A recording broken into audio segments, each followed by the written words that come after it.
Ferrari faced several problems in the last Formula One racing season. Without getting lost in too much chatter, let's briefly summarize. It started with the aerodynamic update package brought for the Emilia Romagna Grand Prix at the Imola circuit, where the Maranello team anticipated the competition by presenting the first evolution of the SF24 single-seater. This involved the reversed sidepods in Red Bull style, known technically as shark inlet, which were designed to free up cubic centimeters in the undercut area, enhance the outwash effect, increase aerodynamic efficiency, and generally create a fluid mass directed toward the rear to support performance. We cannot say that this aerodynamic update was wrong. However, in practice, the significant advantages estimated on paper largely remained unrealized. Then came the Spanish Grand Prix. At the Circuit de Catalunya in Barcelona, a new floor was unveiled, a major component intended to change the course of the championship. And indeed it did, but in a negative way. A floor developed under misleading conditions compromised the SF24's performance for at least 6 races. Finally, we arrive at Monza, the Italian Grand Prix, where the right move was finally made. After an initial correction in the Hungarian Grand Prix at the Hungaroring circuit, a patch to the floor to remain decent for the Hungarian race, in the Italian Grand Prix at Monza, the key element for an F1 car was completely new. There were several modifications across all its areas: the inlet, sharp edges, Coke bottle zone, diffuser, Venturi channels, and keel in general. As if by magic, the SF24 single-seater regained competitiveness, even winning its home race with Charles Leclerc in front of the enthusiastic tifosi. Unfortunately, the Maranello team then lost the race victory in the Azerbaijan Grand Prix at the Baku City circuit due to a late pit call for the Monegasque driver, but dominated in the United States with a historic 1-2 finish at the Circuit of the Americas, where Ferrari kicked the Stars and Stripes competition. The success was repeated by Carlos Sainz in the Mexico City Grand Prix the following week. In the last 4 races, there were only podium finishes, despite the potential to fight at the top being present. Charles Leclerc finished the 2024 season in 3rd place in the drivers' standings, 18 points behind Lando Norris and 81 points behind Max Verstappen, who claimed his 4th consecutive world championship. Together with teammate Carlos Sainz, the Monegasque came close to bringing the constructors' title to Maranello, but ultimately, that championship also went elsewhere, with McLaren triumphing 26 years after their last success. However, looking back at the first part of the season, it becomes clear that Charles Leclerc's championship dream unraveled in 4 races, ironically following his long-awaited victory at the Monaco Grand Prix. Between Canada, Spain, Austria, and Great Britain, with 4 races and a sprint, Charles Leclerc managed to score just 12 points. During that month, from June 9th to July 7th, car number 16 from Maranello lost 74 points to Max Verstappen and 46 to Lando Norris. Even Nico Hülkenberg, driving for Haas, scored more points than the Monegasque driver during that span.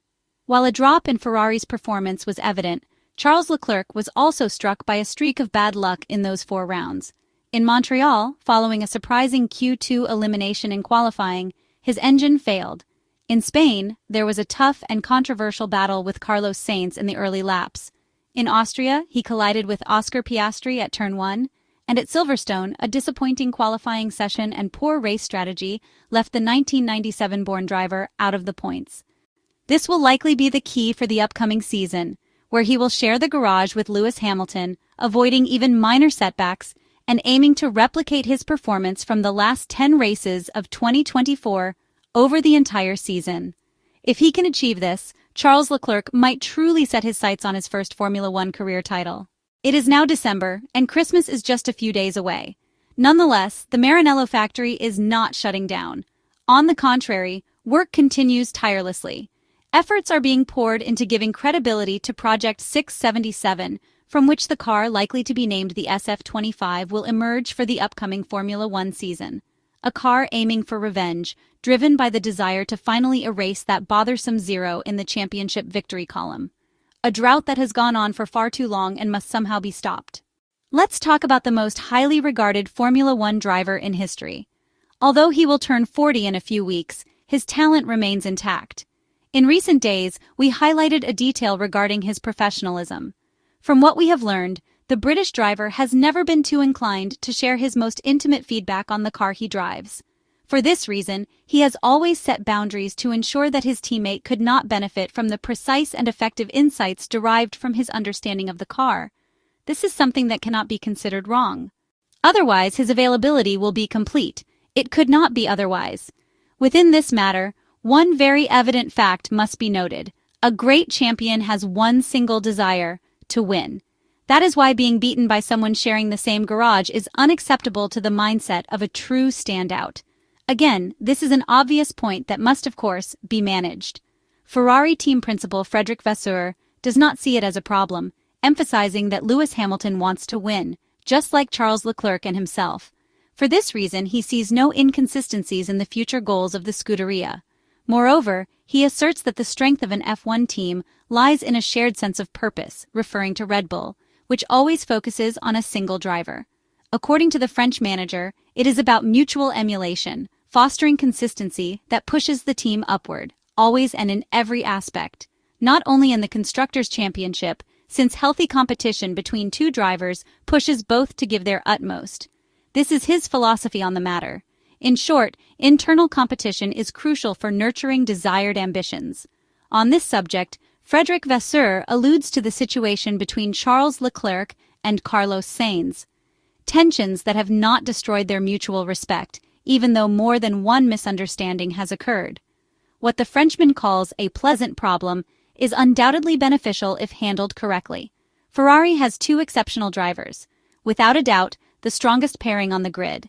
If these are the challenges, they are welcome. Would it perhaps be better to have less quality? Who would prefer that? The more arrows you have in your quiver, the better it is. Managing such a situation is possible. It is simply a matter of being clear from the outset and rowing in the same direction.